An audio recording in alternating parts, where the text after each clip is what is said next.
चलो तो जीत सीरीज के एग्जाम्पल को आगे बढ़ाते हैं। A stretched string of length L clamped at both ends has a tension T.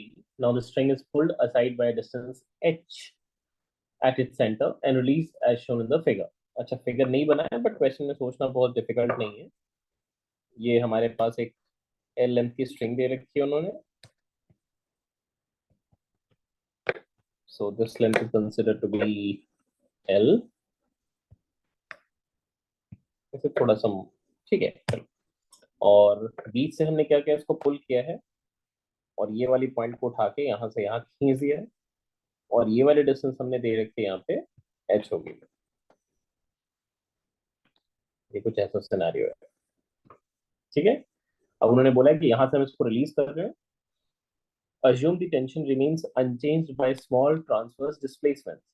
तो टेंशन की वैल्यू हम चेंज नहीं कर रहे हैं और इसमें स्मॉल ट्रांसवर्स डिस्प्लेसमेंट हमने दे रखी है। मतलब ये जो h है यहाँ पे, ये h ये बहुत छोटी है l के कंपैरिजन में। ठीक है, ये चीज उन्होंने क्वेश्चन में इंफॉर्मेशन में आपको दे रखा है और पूछा है find the energy of subsequent oscillations. कितनी एनर्जी ऑफ ऑसिलेशन होगी आपको ये फाइंड करनी है। अब इसमें आप जस्ट एक बार अपने पुराने कंसेप्ट को एक बार याद करिए। जो ट्रैवलिंग वेव में आपने सिंपल हार्मोनिक वेव में पढ़ा होगा। अगर आप किसी भी स्टैंडिंग वेव की बात करते हैं जो कि स्ट्रेस स्ट्रिंग में फॉर्म होती है, तो उसमें साइनसोइडल ऑसिलेशंस आप क्रिएट करते हो। अब यहाँ पे अगर मैं ये साइनसोइडल स्टैंडिंग वेव अगर यहाँ पे रिप्रेजेंट कर रहा हूँ, तो आपको पता है कि ये पॉइंट्स आपके नोड्स कहलाते हैं। नोड्स आपके फिक्स्ड होते हैं और यहाँ पे इनके बीच में ही आपके दोनों हाफ, जो अगर दो लूप अगर मैंने बना रखे हैं, तो ये वाली हाफ इधर और ये वाली हाफ इधर जा रही होती है। और जब ये रेस्पेक्टिव अपने एक्सट्रीम एंड्स ऑफ ऑसिलेशन पे होते हैं, तो फिर इस केस में ये वाला हाफ ऑफ स्ट्रिंग जो है, ये वाला हाफ अगर अपने पॉजिटिव एक्सट्रीम एंड पे है, तो ये पूरी की पूरी एनर्जी जो है वो आपकी इलास्टिक पोटेंशियल एनर्जी के फॉर्म में स्टोर करता है। और ये वाली हाफ भी आपकी इलास्टिक पोटेंशियल एनर्जी के फॉर्म में स्टोर कर रही है। फिर जब इसका नेक्स्ट हाफ आप कंसिडर करोगे, जब यहाँ पे 1/4 ऑसिलेशन हो चुकी होगी, पूरी की पूरी स्ट्रिंग आपकी स्ट्रेट हो चुकी होगी,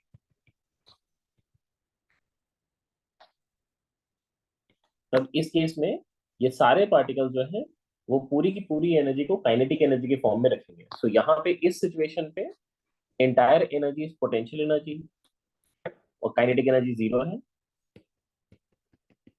और जब स्ट्रिंग हॉरिजॉन्टल हो चुकी है तो एंटायर एनर्जी इज काइनेटिक यहाँ पे एंड पोटेंशियल एनर्जी आपकी जीरो हो चुकी है। बट अगर टोटल एनर्जी देखोगे तो वो आपकी कांस्टेंट है। मतलब अगर आप ये बीच के स्टेजेस को कभी कंसिडर करोगे, इस बीच के स्टेज को कंसिडर करोगे, तो आपको ये दिखेगा यहाँ पे कि इसकी कुछ पार्ट ऑफ एनर्जी जो है वो पोटेंशियल के फॉर्म में है, जो कि स्ट्रेचिंग की वजह से आई है, और कुछ पार्ट जो है वो आपको काइनेटिक एनर्जी के फॉर्म में दिखेगा।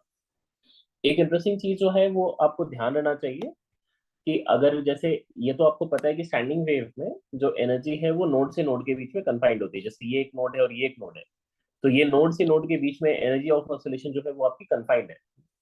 बट इंटरेस्टिंग चीज ये है कि अगर आप एक एंटी नोड और नोड के बीच में अगर कंसिडर करोगे, तो उसमें जो है वो एनर्जी कन्फाइंड, मतलब उसमें जो है वो एनर्जी कन्फाइंड नहीं है। कन्फाइंड नहीं है मतलब एक एक पार्टिकल के लिए जो एनर्जी है वो कन्फाइंड नहीं है।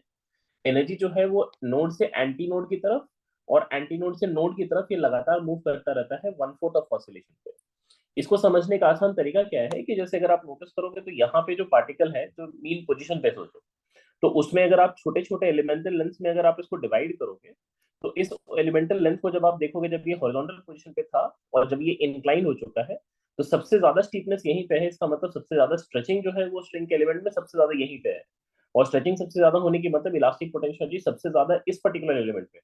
वही अगर आप जो पार्टिकल अपने एक्सट्रीम एंड पे है ऑलरेडी, वो एंटी नोड वाला पार्टिकल, उसको अगर आप देखोगे तो जितनी उसकी लेंथ एक्चुअल थी वहां पे, मतलब जब वो हॉरिजॉन्टल पोजीशन पे था और जब वो एक्सट्रीम एंड पे है, दोनों केस में उसकी लेंथ ऑलमोस्ट सेम ही है। मतलब वहां का एलिमेंट जो है वो बिल्कुल स्ट्रेच नहीं किया है। इसका मतलब कि जो स्ट्रेचिंग पोटेंशियल एनर्जी है वो सब में इक्वल अमाउंट की नहीं है। नोड वाले पार्टिकल की सबसे ज्यादा है और एंटी नोड वाले पार्टिकल की तो है ही नहीं। और वही चीज जब सोचो कि जब ये इस मीन पोजीशन से गुजर रहा है, तब उस केस में सारी की सारी एनर्जी वो बेसिकली सबसे ज्यादा एनर्जी किसके पास आ गई है, जो एंटी नोड वाला पार्टिकल है उसके पास सबसे ज्यादा एनर्जी आ चुकी है। और जो नोड वाला पार्टिकल है उसकी एनर्जी क्या हो चुकी है, वो जीरो, क्योंकि नोड वाला पार्टिकल तो उसका एम्पलीट्यूड ऑफ ऑसिलेशन तो जीरो ही है, तो उसकी एनर्जी कितनी मिलेगी आपको, जीरो मिलेगी। इसका मतलब कि नोड से एंटी नोड की तरफ एनर्जी क्या हुई है, शिफ्ट हुई है। तो एक्चुअली जो एनर्जी शिफ्ट हुई है वो इधर से इधर भी हुई है और इधर से इधर भी हुई है।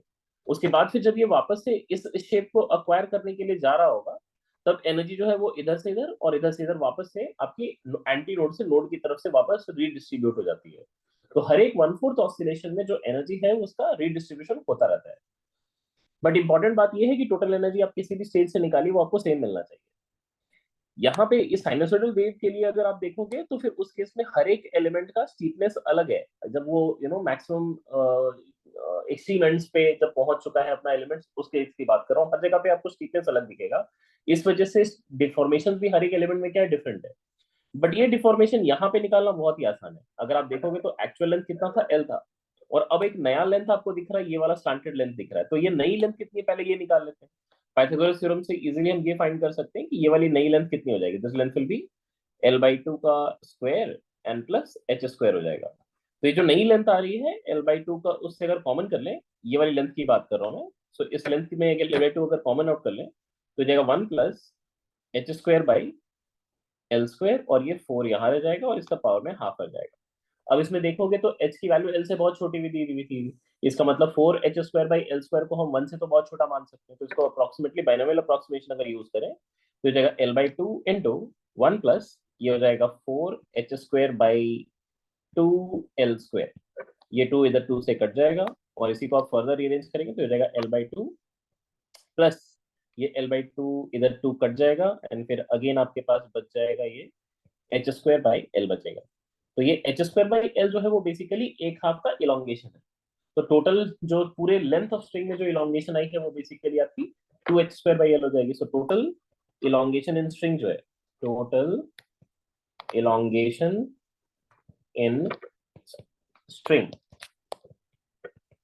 ये हो जाएगी आपकी 2 times of h² by L आ जाएगी। ठीक है। अब ये इलोंगेशन हमने किसके अगेंस्ट किया है, उसमें जो भी एक्सटर्नल रीजन था, जो सोचो जो उसने उसको स्ट्रेच किया होगा, पुल किया होगा, वो किसके अगेंस्ट वर्क कर रहा है। तो सिंस ये स्ट्रिंग स्ट्रेच हो रही है तो आप इसको ऐसे कंपेयर कर सकते हो कि बेसिकली स्प्रिंग के अगेंस्ट जब आप खींचते हो किसी चीज को, तो स्प्रिंग के अगेंस्ट आप जो वर्क परफॉर्म करते हो वो कैसे निकालते हो।